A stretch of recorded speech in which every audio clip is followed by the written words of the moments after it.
आगे हम देखते हैं इन्वायरमेंट पॉल्यूशंस का प्रकार यानी प्रदूषण के प्रकार। जैसा कि सिलेबस में डिफाइन है, हमें जो पढ़ना है मुख्यतः वो है एयर पॉल्यूशंस, वायु पॉल्यूशंस है, वाटर पॉल्यूशन, जल पॉल्यूशंस, सॉइल पॉल्यूशन, मृदा पॉल्यूशंस, साउंड पॉल्यूशंस या नॉइस पॉल्यूशंस जिसे हम कहते हैं। नेक्स्ट जो है थर्मल या तापी प्रदूषण, thermal pollutions and nuclear pollutions. ये मुख्य पॉल्यूशंस हैं जिनको हम लोग पढ़ना है according to syllabus of forestry. Now सबसे पहले स्टार्ट करते हैं एयर पॉल्यूशंस। तो देखिए, पूरा जो पृथ्वी है वो वायुमंडल से घिरा हुआ है। अब इस वायुमंडल में चारों तरफ हवाएं हैं, ठीक है। ये जो एयर्स हैं, ठीक है, इस पे कुछ कंटेंट है। जो मुख्य कंटेंट है वो ये है, नाइट्रोजन है, ठीक है, ये 78% लगभग है, ठीक है। ऑक्सीजन जो होता है ये लगभग आपका 21% होता है, ठीक है, अप्रॉक्स, ठीक है। 0.93% आपका ऑर्गन और 0.03% कार्बन डाइऑक्साइड। तो ये सारे परसेंटेज का आपको याद रखना है। इनमें से कोई भी एक क्वेश्चन बन जाता है कि वायुमंडल में किन गैसों का अधिकता और किन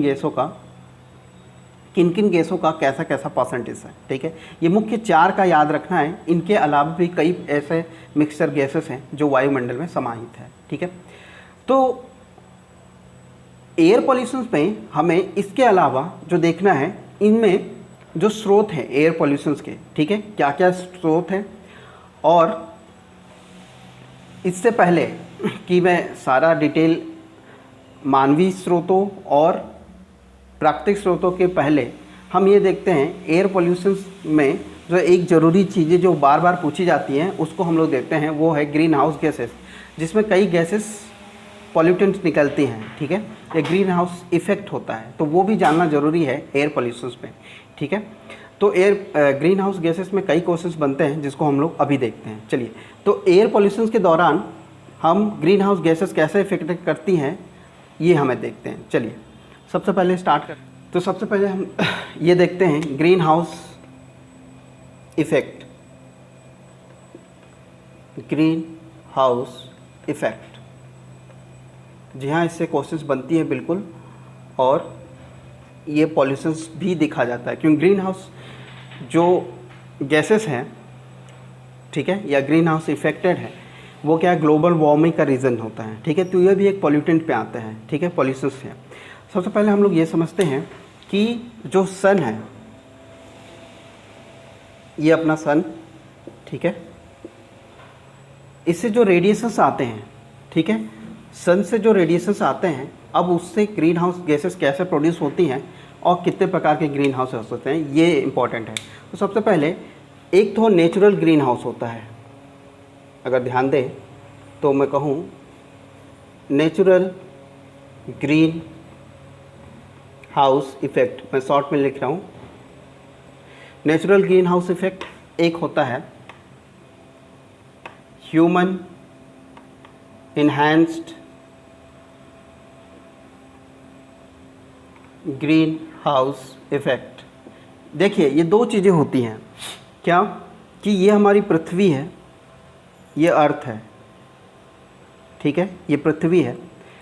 अब इसको दो भागों में अगर मैं बांटूं कि ग्रीन हाउस गैसेस हो पृथ्वी पे एक ही होता है, पर इसको दो तरीके से समझ सकते हैं अपन। तो देखिए, जो पहला सेक्टर है ये natural green house effect means जो भी रेडिएशन सन से आती है, देखिए ये जो रेडिएशन है सन से आए हैं, रेडिएशंस जो है वो रिफ्लेक्ट होके स्पेस पे चली जाती है, ठीक है, ये रिफ्लेक्ट है, ये रिफ्लेक्शंस रहे हैं जो अर्थ पे पड़ने के बाद, ठीक है, अर्थ पे पड़ने के बाद ये रेडिएशन रिफ्लेक्ट होके स्पेस चली जाती है। लेकिन उससे पहले क्या होता है कि यहाँ पे नेचुरली हम अगर देखें, ठीक, तो ये जो लेयर आप देख रहे हो ये ग्रीन हाउस इफ़ेक्ट में जो गैसेस होती हैं, ठीक है। तो ग्रीन हाउस गैसेस में जो ये जो लेयर है ये है आपका green house gases. Green house gases की ये लेयर होती है, ठीक है। अब इन लेयर में वही है, आप देखो कार्बन डाइऑक्साइड, इनमें क्या होता है अमोनिया, ठीक। तो ये सब ये गैसेस जो हैं, ठीक, मीथेन है, कार्बन डाइऑक्साइड है, वाटर वेपर है, ठीक है। तो ये ग्रीन हाउस गैसेस का ये कवरेज है वायुमंडल पे, जो हमें क्या है इस रेडियो पूरा रिफ्लेक्ट होकर नहीं जाती। इस गैसेस के कारण ये जो गैसेस हैं ये हमको बैक रेडिएशन देती है अर्थ को, ठीक है, जिसके कारण गर्मी बढ़ती है, ठीक है। ये है आपका back radiations, very important. Way back जो रेडिएशंस है, अगर ये ना होता तो धरती बहुत ठंडी होती, जहाँ पे जीवन बहुत कठिन होता या नहीं होता, ठीक है, -डिग्री में चली जाती। तो नेचुरल ग्रीन हाउस इफ़ेक्ट जो है सन से आए हुए रेडिएशन से मिलने, जो रेडिएशन आता है अर्थ में, ठीक है, कुछ रिफ्लेक्ट हो जाती हैं और कुछ ऑब्जर्व हो जाती है। तो ये ऑब्जर्वेशन जो होता है यहाँ पे, जो यहाँ तो जो ऑब्जर्व होता है, ठीक है, तो कुछ रेडिएशंस ऑब्जर्व हो जाते हैं, कुछ रिफ्लेक्ट हो जाते हैं। तो पूरा रिफ्लेक्शन नहीं होता, ग्रीन हाउस गैसेस के कारण कुछ बैक रेडिएशंस आते हैं जिससे धरती गर्म होती है, ठीक है। ये जो इफ़ेक्ट है ये ग्रीन हाउस इफ़ेक्ट है, जो नेचुरल ग्रीन हाउस इफ़ेक्ट है। ये ज़रूरी, क्या नेचुरल ग्रीन हाउस इफ़ेक्ट ज़रूरी है? Yes, natural green house effect ज़रूरी होना ही चाहिए। अगर नहीं हुआ तो क्या हो जाता है, क्या होता, पृथ्वी पर क्या हो जाती है, बहुत ज़्यादा ठंड होता और ये -डिग्री में चले जाता। अब ये human enhance green house effect क्या है? तो एक्चुअली यहाँ जो लेयर आपने देखा ग्रीन हाउस इफ़ेक्ट की, वो इतनी पतली थी, जिसके कारण क्या होता है इतना सा बैक रेडिएशंस मिलता है, ठीक है। लेकिन यहाँ पे क्या हुआ, ये जो लेयर था, ये जो लेयर है वो कुछ ज़्यादा मोटी हो गई, क्योंकि ह्यूमन एक्टिविटी के कारण ये भी क्या है, ये भी आपका ग्रीन हाउस गैसेस की जो लेयर है, ग्रीन हाउस गैसेस की लेयर है जो इतनी मोटी हो गई है, ठीक है। तो यहाँ भी वही होता है कि जो रेडिएशंस नीचे आता है, ये जो रेडिएशंस है वो नीचे आ रहा है, ठीक है, और जब ये रिफ्लेक्ट होके स्पेस में चले जाता है, ठीक, तो इस मोटे ग्रीन हाउस गैसेस के कारण बैक रेडिएशन जो है वो ज़्यादा मिलता है as compare to the natural green house effect. Human enhance green house effect में जो बैक रेडिएशंस है, इसको हम लोग बैक रेडिएशंस बोलते हैं, इससे धरती और ज़्यादा गर्म हो जाती है, जो अर्थ है हमारा वो और गर्म हो जाता है, ठीक है। बैक रेडिएशन ज़्यादा मिलने से ग्लोबल वार्मिंग बढ़ती है, ठीक है। तो मनुष्य के एक्टिविटी से, ह्यूमन एक्टिविटी के, जो भी इंडस्ट्रियलाइजेशंस के कारण है, जो भी व्हीकल ट्रांसपोर्टेशंस के कारण है, वेरियस एक्टिविटी के कारण जो है ग्रीन हाउस इफ़ेक्ट ज़्यादा क्रिएट होती है, और जिससे वजह से क्या है, ये जो लेयर है मोटी होती होने के कारण यहाँ पे बैक रेडिएशन ज़्यादा मिलता है, जिससे ग्लोबल वार्मिंग होती है। जो आइस है उनका जो पिघलना है, ये भी जो ग्लेशियर्स है उनका पिघलना ग्लोबल वार्मिंग के कारण ही होता है। तो ग्रीन हाउस जो गैसेस है वो बिल्कुल जिम्मेदार है ग्लोबल वार्मिंग का। तो ये ग्रीन हाउस इफ़ेक्ट था। इनमें आपको और क्या ध्यान रखना है, तो ग्रीन हाउस इफ़ेक्ट समझने के बाद आपको क्वेश्चन ये बनता है कि इनमें सबसे ज़्यादा कॉन्ट्रीब्यूशंस किसका होता है, ठीक है। तो हम ज़रा देख लेते हैं कि ग्रीन हाउस इफ़ेक्ट में सबसे ज़्यादा जो कॉन्ट्रीब्यूशंस हैं वो कौन से गैसेस का रहता है,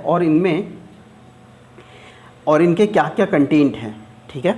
तो ग्रीन हाउस इफ़ेक्ट में सबसे पहले मैं दिखाऊंगा कि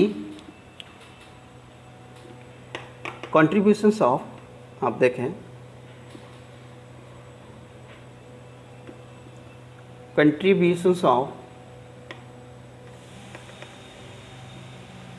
various gas in green house effect, ठीक।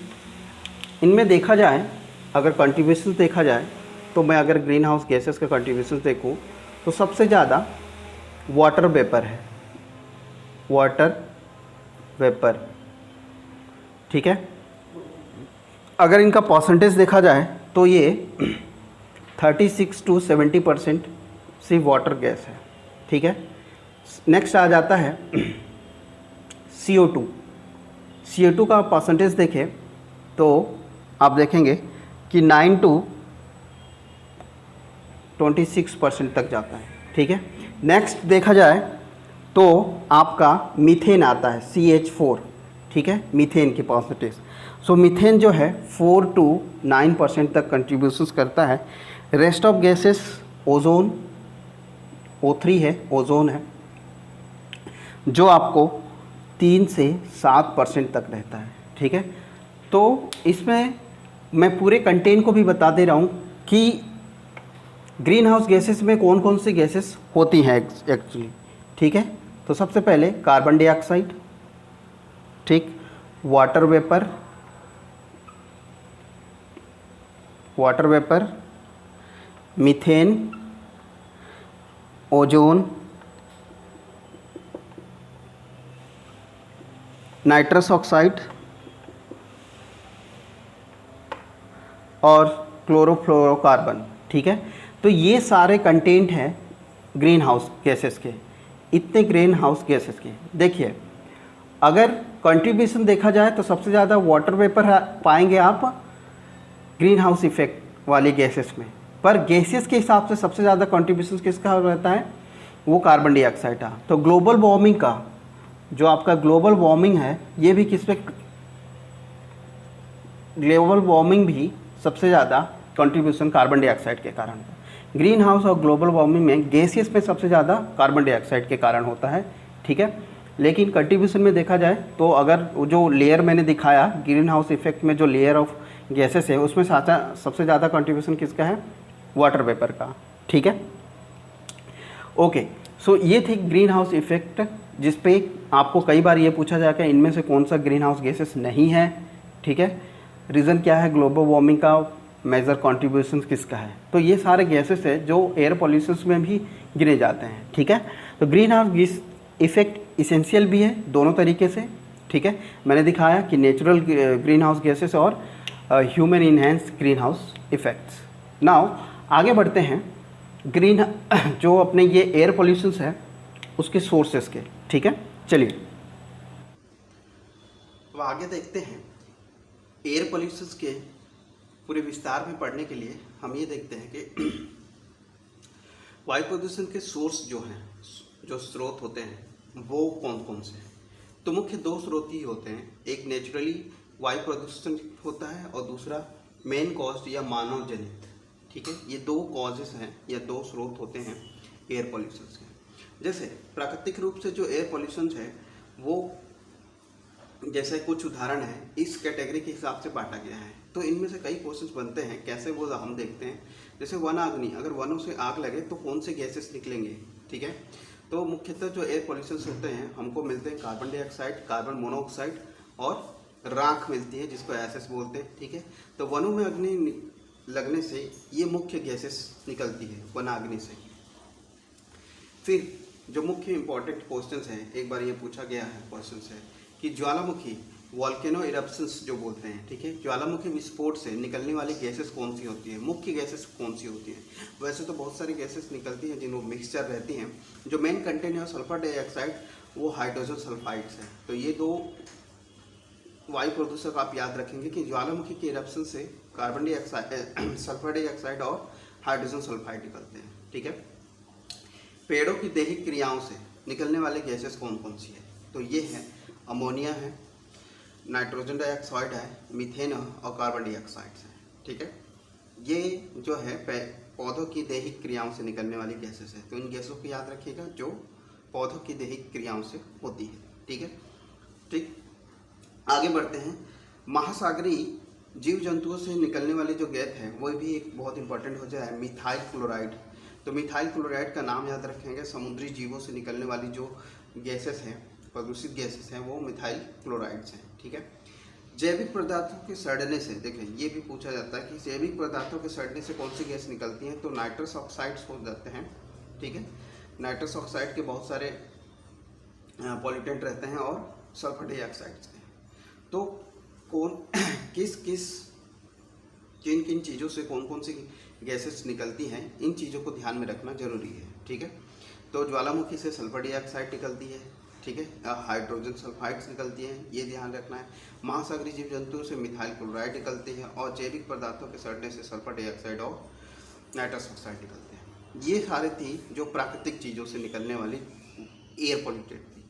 आगे बढ़ते हैं, मेन कॉज या मानव जनित। ठीक है, मानव से जनित होने वाले जो वायु प्रदूषक है वो कहाँ से आते हैं, जैसे गैसेस के फॉर्म में गैस और स्मोक, ये कहाँ से, लकड़ियों को जलाने से, कोयले को जलाने से, उपले जलाने से मतलब गोबर के कंडे, पेट्रोलियम पदार्थों को जलाने से ये सारे गैसेस और धूम प्रोड्यूस होती हैं। ठीक है, आगे देखते हैं पार्टिकुलेट मैटर जिसको पीएम बोलते हैं, जो छोटे कण होते हैं धूल के। ठीक है, वो लकड़ियों को जलाने से भी निकलते हैं, कोयले को जलाने से और पेट्रोलियम से भी निकलते हैं, देखे होंगे। तो ये जो पार्टिकुलेट मैटर है ये भी हमने प्रोड्यूस मानव जनित है।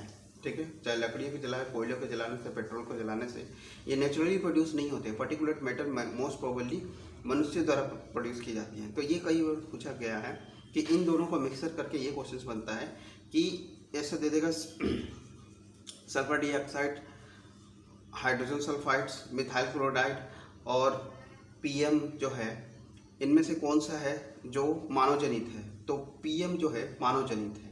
ठीक है, इस प्रकार से मानव जनित और नेचुरल कॉज वाले आप जो पॉल्यूटेंट है वो आपको ध्यान में रखने हैं। फिर हीट, ये हम सब जानते हैं, जीवधारियों के शोषण मतलब हम लोग जो शोषण करते हैं उससे निकलने वाली हीट है, और जो भी ईंधन को जलाने से, चाहे किसी भी फॉर्म में। ठीक है, तो इन सब को हीट मतलब ऊष्मा, और ये जो ऊष्मा के ही निकलने के स्रोत है।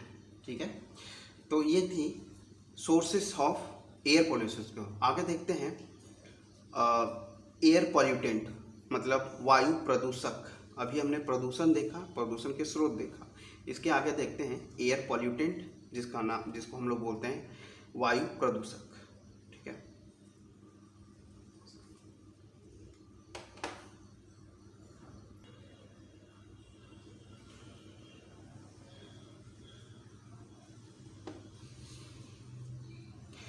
आगे देखते हैं गैसियस एयर पॉल्यूटेंट। ठीक है, अब पॉल्यूटेंट जो है इसको दो प्रकार से हम लोग देख सकते हैं। तो सभी के सभी एयर पॉल्यूटेंट होंगे, लेकिन इनमें से भी कुछ क्राइटेरिया है। जैसे अगर देखने चले तो अगर मैं देखूं कि जैसे पहला primary air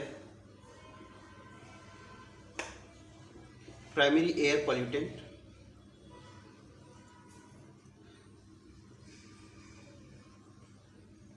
primary air pollutant, और दूसरा है सेकेंडरी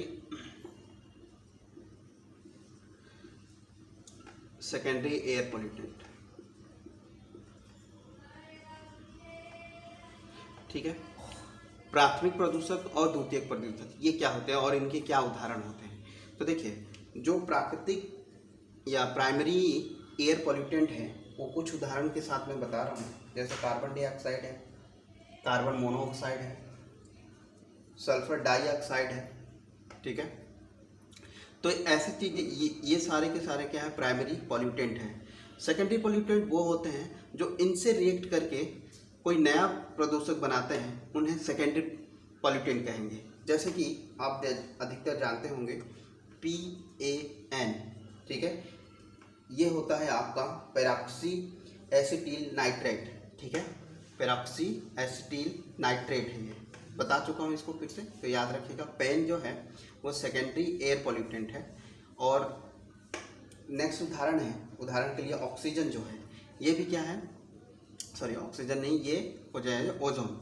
ओजोन जो है ऑक्सीजन के साथ ओजोन लेयर जो फॉर्मेशन होते हैं, ओजोन भी एक प्रकार से क्या है कि सेकेंडरी पॉल्यूटेंट है जो प्राइमरी पॉल्यूटेंट से रिएक्ट करके ये प्रदूषित करता है। ठीक है, तो इन उदाहरण को आपको याद रखेंगे प्राइमरी पॉल्यूटेंट और सेकेंडरी पॉल्यूटेंट का। सेकेंडरी पॉल्यूटेंट जो होते हैं प्राइमरी पॉल्यूटेंट से रिएक्ट करके न्यू प्रोडक्ट बनाते हैं या न्यू पॉल्यूटेंट बनाते हैं, ये अपने सेकेंडरी पॉल्यूटेंट कहलाते हैं। ठीक है, तो बाकी सब प्राइमरी उनसे रिएक्ट होकर बनने वाले सेकेंडरी होंगे। इनके अलावा जो हमको ये जानना है, पॉज कर दे,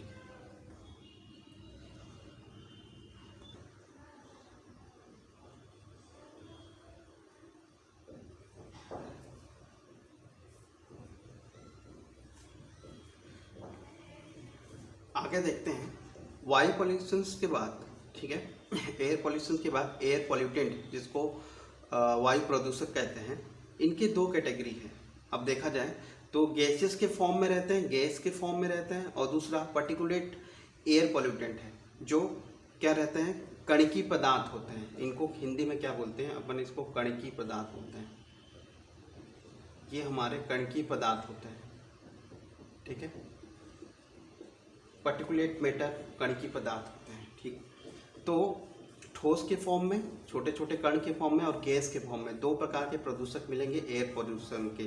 तो जैसे कि ये सारे इंपॉर्टेंट हो जाते हैं कि खनिज तेल के दोहन से निकलने वाले कौन से गैसेस होते हैं, तो कार्बन डाइऑक्साइड और कार्बन मोनोऑक्साइड, ये दो गैसेस हैं खनिज तेल से के दोहन से निकलने वाली गैसियस पॉल्यूटेंट है। ठीक है, जीवाश्म ईंधन को जलाने से हाइड्रोकार्बन्स निकलते हैं। ठीक है, जैसे कोयला है हाइड्रोकार्बन। एरोसोल, केन और रेफ्रिजरेटर से निकलने वाली जो गैसेस होते हैं क्लोरोफ्लोरोकार्बन्स होते हैं। वायुयान और एरोप्लेन्स के जो हवाई ऊंचाई पर उड़ते हैं, उनमें मुख्यतः जो एयर पॉल्यूटेंट होते हैं वो होते हैं आपके नाइट्रस ऑक्साइड, ठीक है, नाइट्रिक ऑक्साइड और नाइट्रोजन डाइऑक्साइड। तो नाइट्रोजन के जो ऑक्साइड्स हैं ये फॉर्मेशन होता है एयरप्लेन्स के उड़ने से। ठीक है, तो ये गैसेस को जो है वायु पॉल्यूटेंट्स के एरोप्लेन से निकलने वाली है। ठीक है, नाइट्रोजन के ऑक्साइड्स। तो क्वेश्चन ये पूछा जाता है कि अधिक ऊंचाई पर उड़ने वाली एरोप्लेन से निकलने वाले जो वायु प्रदूषक है उनमें से क्या मुख्य अवयव है, तो वो नाइट्रस के ऑक्साइड है। ठीक है, नाइट्रिक ऑक्साइड, नाइट्रस ऑक्साइड और नाइट्रोजन डाइऑक्साइड के। चलिए आगे बढ़ते हैं। ब्लीचिंग या सूती वस्त्र के विरंजक के रूप में उस समय जो निकलने वाली गैसेस हैं वो कौन से पॉल्यूटेंट रहते हैं, वो क्लोरीन्स रहते हैं। ठीक है, धान की खेतों जुगाली करने वाले पशु, और देखो ये कई बार ये क्वेश्चन आ चुका है, ये क्वेश्चन तो कई बार आ चुका है। तो आप देखेंगे धान की खेतों से जुगाली करने वाले पशु और दलदली भूमि जो रहती है उनसे निकलने वाली जो गैसेस होती हैं वो मीथेन होती है, CH4 मीथेन हो जाती है। ठीक है, वेरी इंपॉर्टेंट है, कई बार पूछा जाए। गंधक युक्त ईंधन जो होते हैं उनको जलाने से ऑब्वियसली बात है सल्फर डाइऑक्साइड, वो हाइड्रोजन सल्फाइड निकलते हैं। ठीक है, तो ये याद रखिएगा किस चीज़ को दोहन से या किस चीज़ से हमारी गैस, ये सारे इनकी जो प्रकृति है वो गैसियस फॉर्म में रहती है। ठीक है, ये गैसियस फॉर्म में जो अलग अलग जीवाश्म को जलाने पर अलग अलग गैसियस पॉल्यूटेंट निकालती है। ठीक है, चलिए आगे बढ़ते हैं। कणिकी पदार्थ में बहुत इंपॉर्टेंट है, इनसे भी बहुत क्वेश्चन बनते हैं। कणिकी पदार्थ पर्टिकुलेट एयर पॉल्यूटेंट जो होते हैं, जैसे एरोसोल है। अब ये एरोसोल होता क्या चीज़ है, आप देखा जाए तो ये कोलाइड्स, ये कोलाइड विलियन टाइप के, कोलाइडल सॉल्यूशन या कोलाइड विलियन जिसे बोलते हैं, उस प्रकार से इनका मिक्सचर होता है। इनकी जो साइज़ है 1 से 10 माइक्रोन, देखिए कई बार पूछा जाएगा इनका तो साइज़ क्या होता है, 1 से 10 माइक्रोन के बीच ये लोग इनका साइज़ होता है। ठीक है, एरोसोल से ही एक क्वेश्चन आया था कि एरोसोल से जो ग्लोबल कूलिंग है वो किससे होता है, तो एरोसोल से होता है। ग्लोबल कूलिंग का जो रीज़न है वो एरोसोल से होने वाला है। तो आप यहाँ से लिख सकते हैं कि ग्लोबल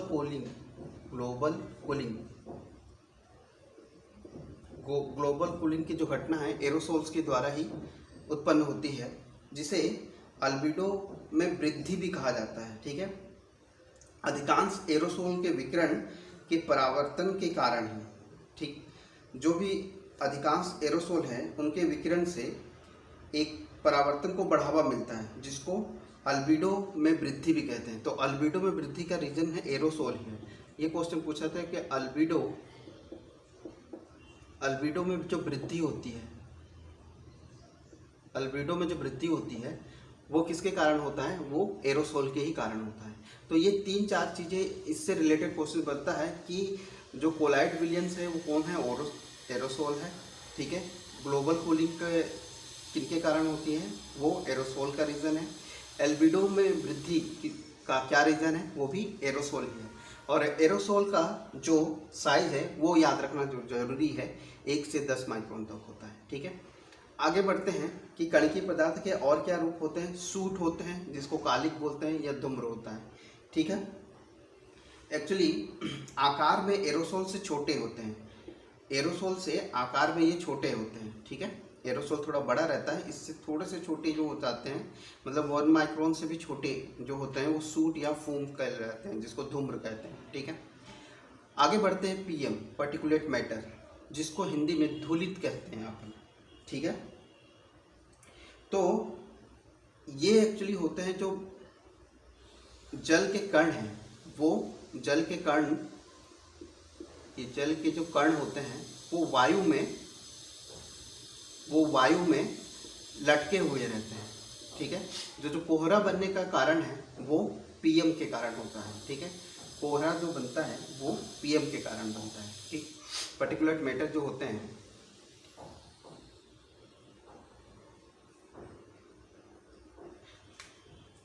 ओके, आगे देखते हैं फ्लाई ऐश का, ठीक है।